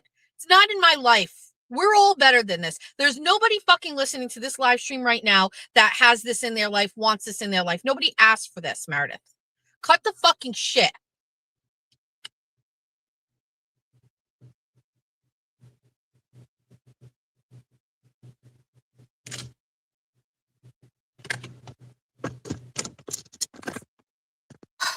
I didn't even want to read these comments.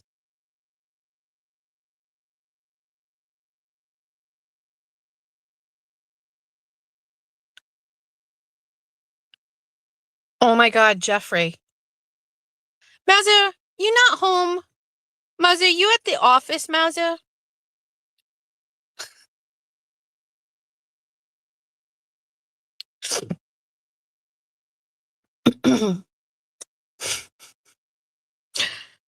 My husband in the chat is hysterical.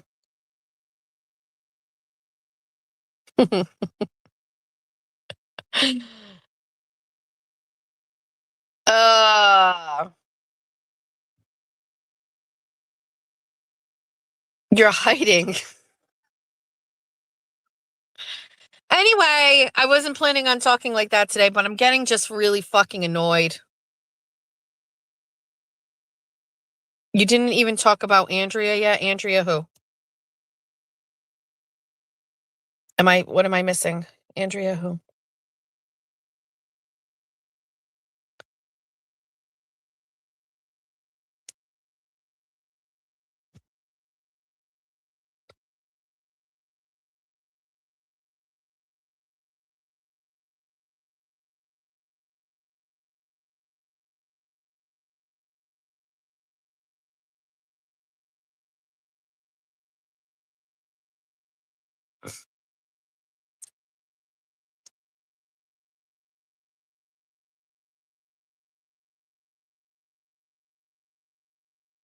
What do you mean, Andrea, the tax lady? I have no idea who you're talking about.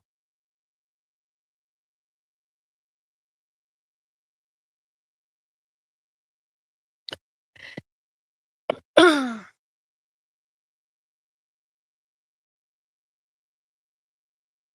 don't know who Andrea is. What are we talking about? I have no idea what people are talking about with Andrea. Do I know? And I'm just not sure. Like, Andrea got paid to be on Jay. Okay, is that the lady? I don't know who that is. You know what? Can I be honest with you? I don't care. I don't care. I've said my piece in this. I don't care. Oh, the lady that was the cousin from Ray from. Oh, yeah, I saw. See, like I just don't fucking care about this. It's crazy. Love you, Mazza. Bye bye.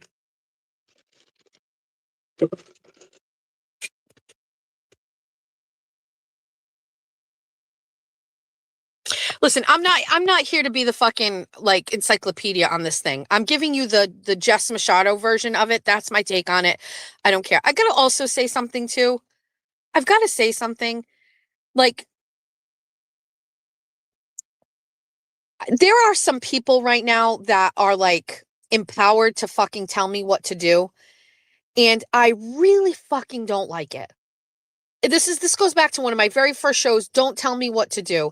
Goes back to the Kathy Carr situation where she slapped a cease and desist on me because I wasn't allowed to talk about her, which by the way, I was. Don't tell me what to do. It pisses me off. Like anybody who thinks that they know better or more about what I'm doing here, go start your own channel and do it exactly the way that you think you should do it. Take your advice and go try it yourself. There's some crazy fucking people right now, and believe me, I'm not talking specifically names, but there's some people that are like really kind of asserting themselves here and doing some shit. Fuck you. Go get your own channel. Build it up brick by fucking brick. Get 43,000 fucking followers on your own.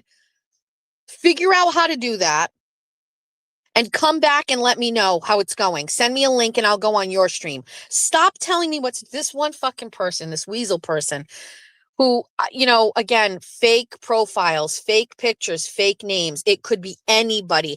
Listen, I know more than anybody that sometimes you find out who's behind a fake profile and it shakes you to the core and you are going, I can't believe that is who that was. And it's only because I've had those experiences where I've been able to confirm who's behind a fake profile, where now when there is a fake profile, I suspect anything. Could be anybody. It doesn't matter.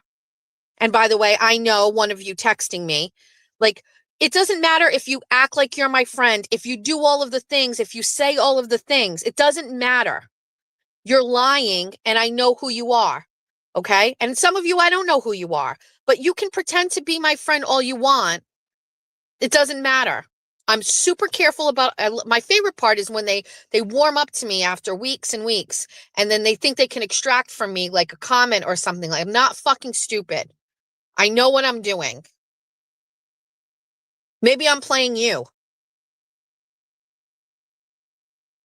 Maybe I have friends that can run fucking numbers. Maybe I know that it's a burner account. Like, just,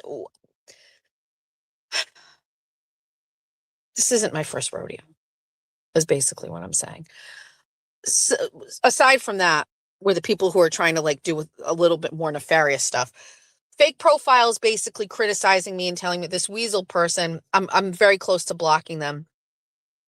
Oh, look at your numbers and blah, blah, blah, blah, blah, blah, blah. Like, sir or ma'am, there's absolutely nobody that cares more about me, my show, my brand than me. There's nobody that thinks about it more. There's nobody that spends the time more. There's nobody that is working harder. You do not know a fraction of what I know and what I do.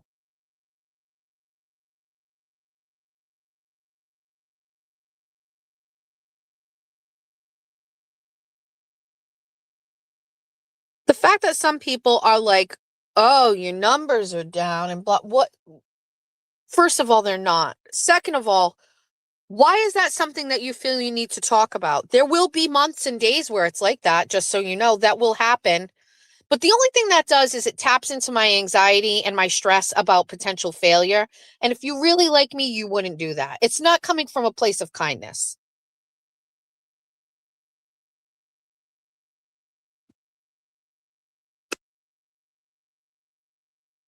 The other thing too is I got several private messages, and I will not share them, okay? But I'm shocked at how many messages I have received, text messages or private messages on Facebook or X from people that are upset about the members only thing, okay? And I have taken many different approaches to this. I'm so sorry you feel that way. I hope that, blah, blah, blah. Like I've tried every single solitary approach in some sort of like diplomatic way about this. Okay. At this point, I'm taking a new stance on this. There's a new stance. So get your screen record ready and you can clip it. Okay. This is my channel. I can do whatever I want when I want. I will have members only that are special events and or shows for my members. I appreciate my members who financially support me and allow me to put out content 99% of the time that is free.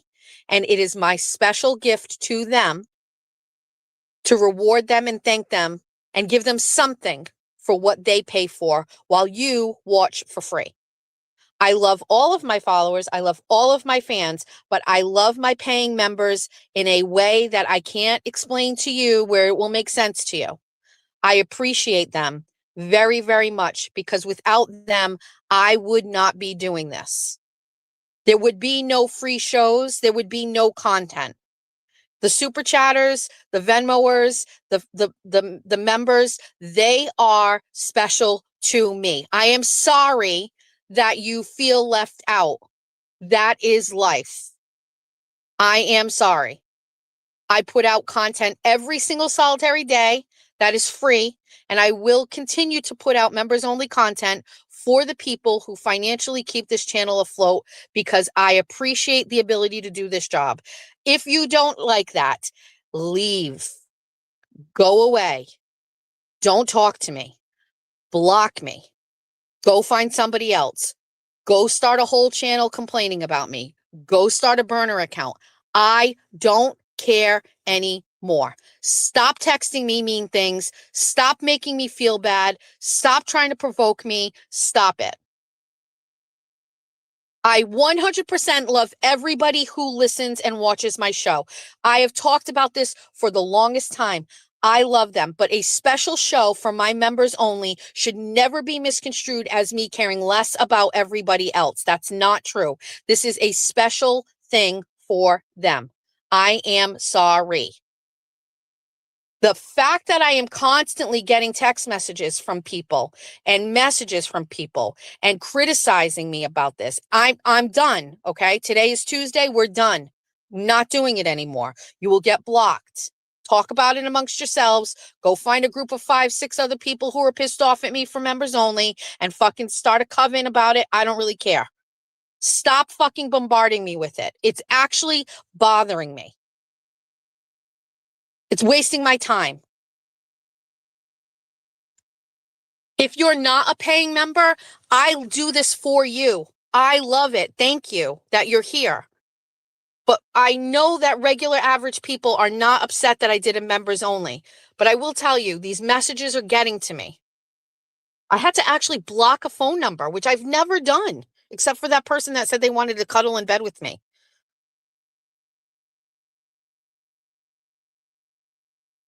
One fucking members only since I started this channel in August, and people are fucking calling me a loser. Fuck you.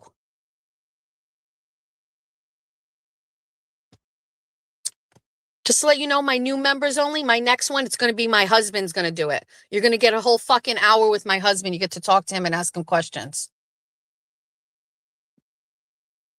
Sound like something you want to do? Become a member. Okay? It was like one person, and now it's like this, like so many people coming at me about the members only. I'm so upset. Speaking of that, we worked through, I'm not kidding, like maybe like 16 or 17 of these things yesterday. It's a little bit more work. We will have to do this a different way next time, but like some of the emails are buried, and then like some people haven't, I've skipped over them. If you sent me an email and you didn't give me your screen name, I've kind of put that one aside, and now I got to go back and I've got to see which one you are or email you back. And so it's possible we'll get through this today. I don't know. We did, in order to do this in a better way. So all of those things were in my room. Yesterday, we made some big changes in the office. We moved out all of the things. We sliced up all the boxes. Thank you to whoever sent my box cutter. We took out, Julia had a bunch of suitcases in the room. We rearranged the room. Like I told you, we moved the bed to the other side. So now we have this whole area where we're doing all of the shows, but it was best for going through these shipping things. So that took a little bit of time. So it was a couple of hours doing that. And then we started working on the shipments or whatever.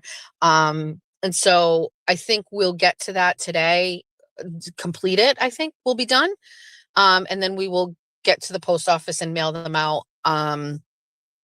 But it's just taking a little bit longer. But I mean, some things we can do differently next time, to avoid all of that. Maybe set up a separate email so it's not amongst all my other emails. You know what I mean? It goes just to one email. So that's another thing I was thinking about while I was doing this, because I get a lot of emails on the daily anyway. So there's that. Shit, I was just gonna say something else about something else. There's that.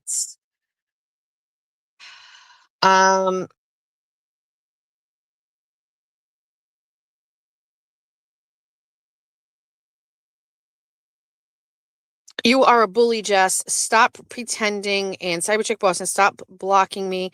I'm not being mean. Listen, I'm going to tell you something. You are a fake account. If you're a person in here and I see your name and I see you're a person and you want to call me a bully, I'll have a back and forth with you. In the meantime, I don't care what you say.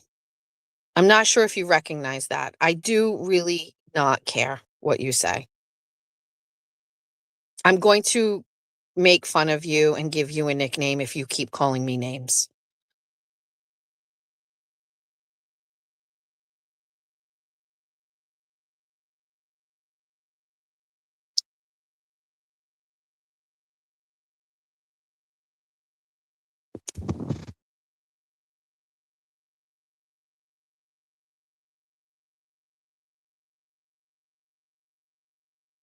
The other thing too, we are officially in the era where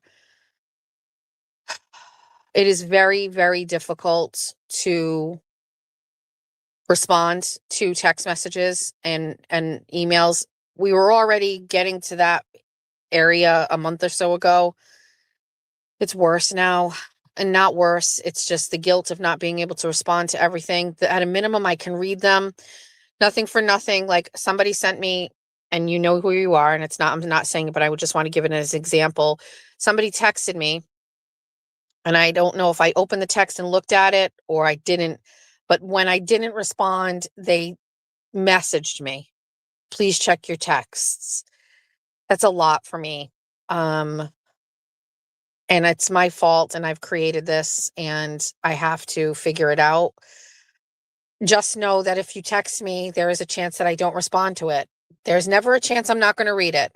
I will always open it and read it, but there is a chance that I won't respond. So text and message at your own free will. Okay.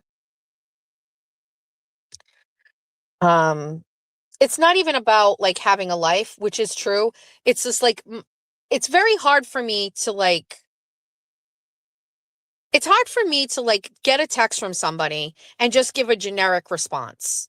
I want to know who I'm talking to. I want to be authentic. I can't just do a blanket response like, oh, okay, thanks, or whatever. Like, it's very hard for me, like as a person, like I feel connected with all of my viewers, even as we grow and we get bigger, and these messages come in, and like, I believe there's a person on the other end that is like wanting to connect with me, and I don't want to be fake or rude about it. But it's getting where I can't respond, and I'm feeling a little overwhelmed with that. And I knew we were getting to that point. It's getting worse. I'm doing the best that I can. Text and message at your own risk. There is a chance that I don't respond. The trolls are trying so hard you cannot stop what we're doing here. We are bonded over trauma. We are bonded over menopause. We are bonded over our children. We are bonded over boyfriends and exes and husbands and parental. And there is a deep fucking bond here amongst people that trolls cannot get to. I will probably talk about it. I don't know when, but I go through my numbers, right? And I look, and this is just a weird thing because I know a lot of people don't talk about YouTube and their numbers, and it's like this weird thing, and I don't know why. I actually feel like I'm going to start like a not a class, but I know I'm going to host a seminar on Zoom with people who are interested just to talk about what I've done up until this point, because I recognize that there is a very unique situation happening here with me. I know it's very uncommon to have the followers I have, the engagement I have, the RPM, which is the whatever it is, like the rate per whatever.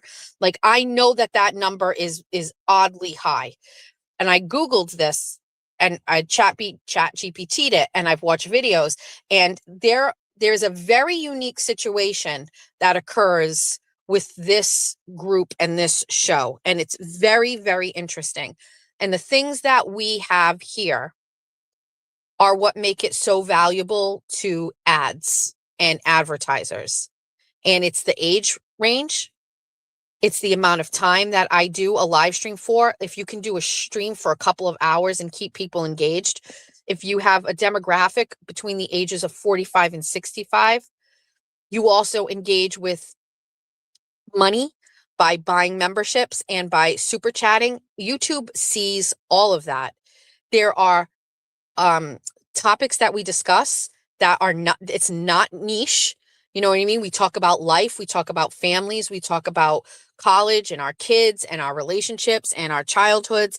And I'm telling you that like this, what we're doing here, this wasn't like cultivated. Like I was like, oh, I've looked into this and this is what my show needs to be successful. We were just starting talking about what's important to us. And it turns out that this is a very valuable type of platform for YouTube and its advertisers. And honestly, I know why, because nobody else does it. There's nobody else talking about things that we talk about here. There's nobody talking about, I haven't come across them. Where's the YouTube channel where people are talking about childhood trauma and now menopause and empty nest syndrome? Where are those conversations happening? They're happening on Facebook groups. Who the fuck cares? Where's the real conversation? Where are the people interacting? Where are people, in the chat connecting with other people in real time? Like where does that happen? Where are the support groups? Where are people talking? They're talking here. And so, trolls can come in here, but like good fucking luck fucking with a bunch of fucking 50-year-olds. We don't care about you.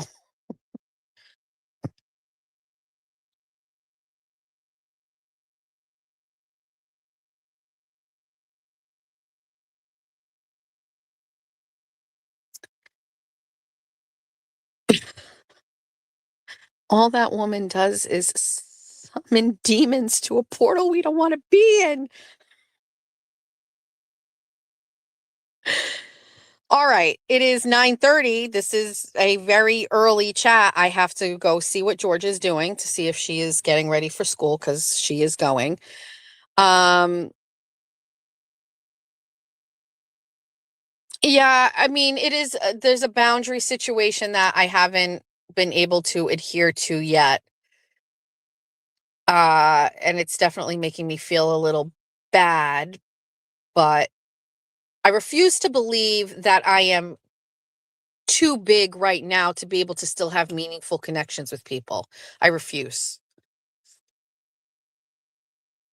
Who the fuck just said LTL is easy to talk to? The fuck? Ah.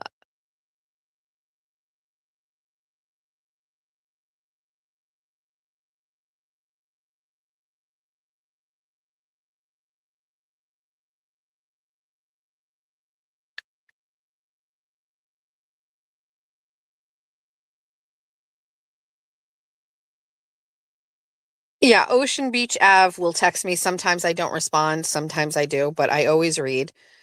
Um,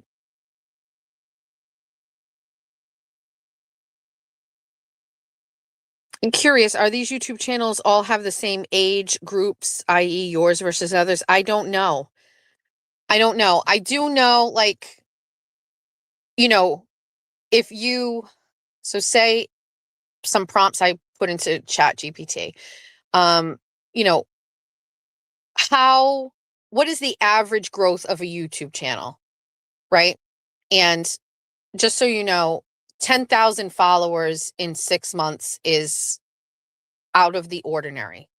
Without a viral video or something that could bring somebody to a platform, that is out of the ordinary. You usually don't see that kind of growth for 3 years or more. So there's that. The engagement of our chat is obviously something that is not common. It's just not common.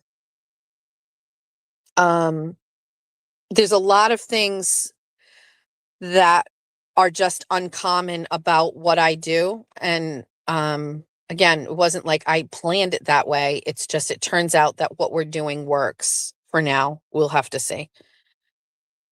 But I do feel like, you know, I don't want it to feel like I don't want people to misinterpret that I think like I'm better than everybody. However, I'm very happy to like host like a seminar and explain to people everything that I've done up until this point in case you want to do it too. Some people are watching, like Cyberchick is watching and she's growing and she's working to build her brand, and she's already kind of got a grasp on what you need to do. Kane, for example, is just starting to figure that out. Like, he doesn't really know. You know what I mean? Like, my thing here is, if you're doing it and you want to make a go at it and you want followers and you want to be monetized and even make a couple $100s a month, there's some things that you can do, you know?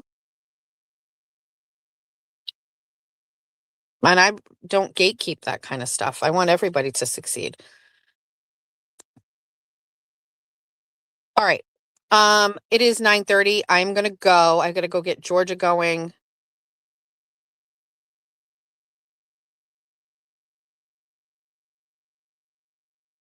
Saggy Beach. Don't think Erin should be involved. Why are we bringing up Erin like months and months later? There's no issue there with Erin. Just stop trying to make it into an issue. Just, there's no reason for it. I will let you know. I don't know if we have to wait until after the wedding and maybe do it in the summer. Or I'm not sure. You know, like, I'd have to put some stuff together, and I just don't know if I have the time right now, but I think I do want to do it. Yeah, why are we bringing up old stuff? Anyway, Mike Crawford has court today, Suffolk at 2 p.m. If you'd like, I will, does everybody, maybe no issue, but I miss Erin. I 100% understand that. And when I just recently did my like compilation video, I look back at some of those like very funny moments. I will say I 100% am a different person when I'm by myself than when I have either a co-host or a guest. I am very different. There's no way to explain it. I tried to explain this. Something clicks in my brain when I am talking to an audience and no one else is near me. And it is a complete unbridled, no inhibition type of talking. I don't even, it's just human nature. I think that if I'm in a room with someone, I may think, do they think that that's okay? It takes a super uber confident person to have that kind of like unbridled, and I keep saying that, but like just abandon when speaking with somebody else in the room. And Erin and I, friends for a long time, but very different people. We're not the same type of people. And so I think at times I maybe was apprehensive about saying things because I'm not really sure. Even a facial reaction could kind of change how I say something. And so I've definitely learned I'm best alone. Has nothing to do with anybody else. It just has to do with me and my style. I want to be able to talk. I don't want any flinch of a distraction.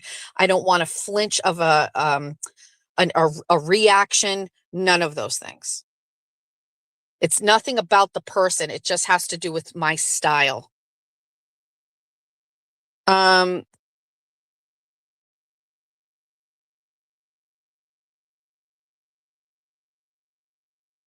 Yeah, guess every so often is fine, but even that, you know what I mean? Like Bunny After Dark, I'm not really sure that's the place for Kane. You know what I mean? I'm happy he was here and even Jimmy, it sets me off my game. I don't know if there's like a third option, which is the Friday night fucking show, like Friday or something. Like Friday night, I'm really looking at Friday. Like I don't go out on Fridays anymore. My kids are all out.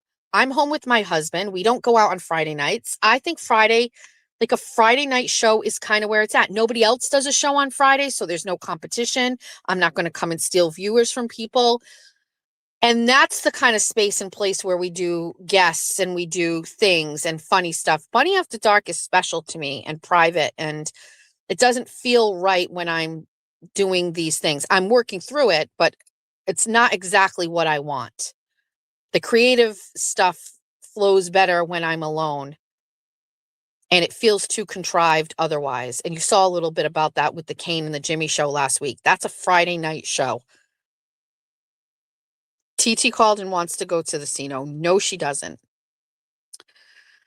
So I really do think Friday nights are going to be the better show. It may eliminate the Saturday show. Just so you know, for people who are giving me shit, Saturday viewership overall, not just like for Jess Machado show, Saturday viewership is the lowest of the week. Monday, Tuesday, and Wednesday are the highest viewed days of the week for YouTube, including replays. It's my highest days on X.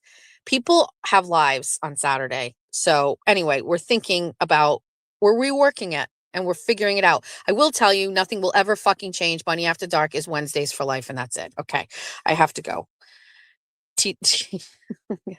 What is the casino? It's the casino. The casino. I took TT one time on a safari and I made her put $100 in a slot machine, and Noodles Mama continues for life to ask me to go back and do it with TT. Okay. All right.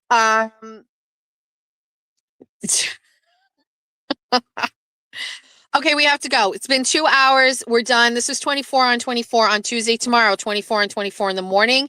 Bun After Dark at night at 7 p.m. And that's what we're looking for tonight. I got to check and see what's going on the internet after I've been spewing all of this shit all morning. Hopefully nobody's coming at me. I don't have time for this.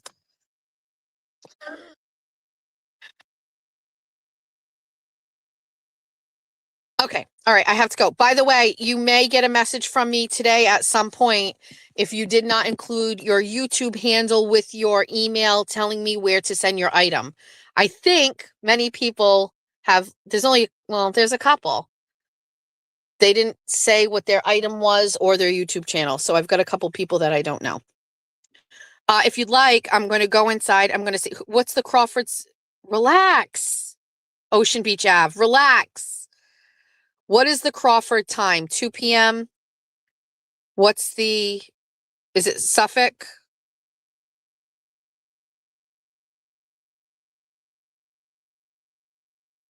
I can live stream it, or I can do the Zoom, or I can do the call.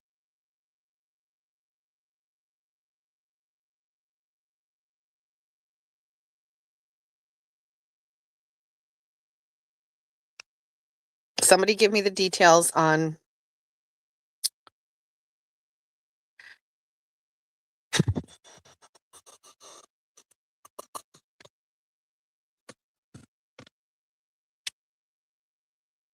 What is the Crawford details? Suffolk Court at 2 p.m. Okay, I'm going to go in the house. I'm going to call Suffolk. I'm going to see if it's a Zoom. I'm going to see what it is, and I'll see. Georgia goes to school. That might be tricky because I got to leave to pick her up at 2. Maybe she can take a ride. We'll see. What if she doesn't go to school? Wait, we're going to do sun salutations before we hang up. Where we just put our phone down, we face the sun, and then we do like some yoga stretches.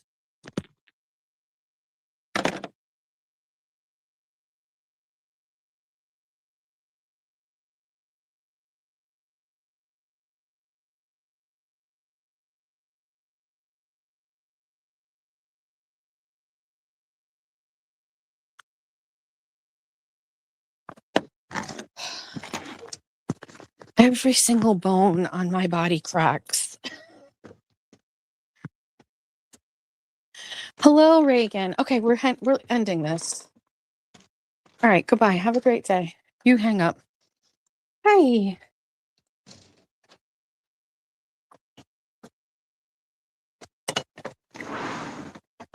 Hello. You ready to go outside? Go play?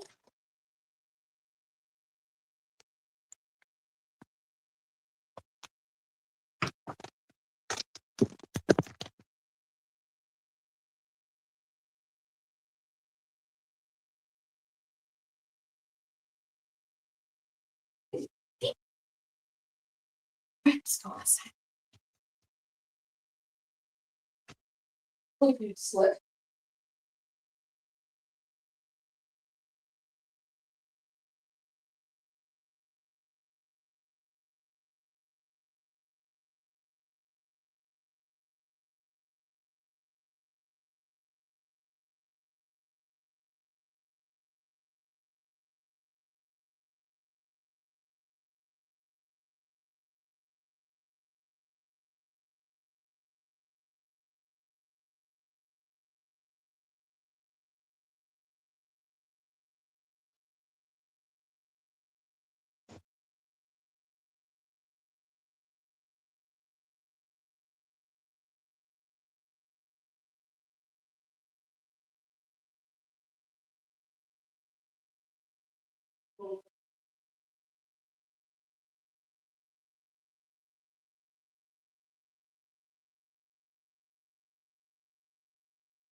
Oh.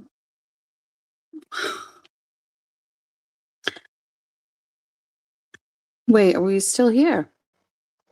Huh. Hi. Wait. How long has this been? Oh, shoot. Hey. I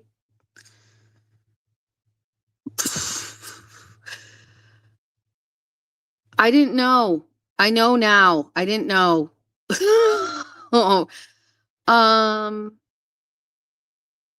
just thinking about anything. Did you guys hear me go pee? I just went to. And my phone is on do not disturb. So if people were texting me, it didn't.